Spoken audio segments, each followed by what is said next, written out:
When I see all those lie una dey put for person head all the time, wey be say una will get small quarrel with person. The next way we go dey hear na e don go cheat for husband house, e dey cheat o, e dey do this o, wey your eye no reach am. If dem no use one really make example, una no go hear. Una see this air page una wey just dey read. I really like this decision wey she take. I really like this action wey she take go carry juju, because amana wey juju no wa wa dey okay. That's why I still get small quarrel with somebody for TikTok that so he still talk follow me. But then I say where I next time I will repeat having nonsense in it. More na repeat all those nonsense again. Una will get quarrel with person. The next thing that they cheat for a husband as well, na eye no reach am. I can remove body why do I withdraw kere. This air page, many of una go use and say learn.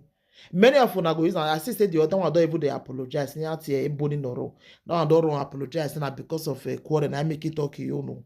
No, make the rest of una wa still a family why you juju matter. Why ya tori abologi.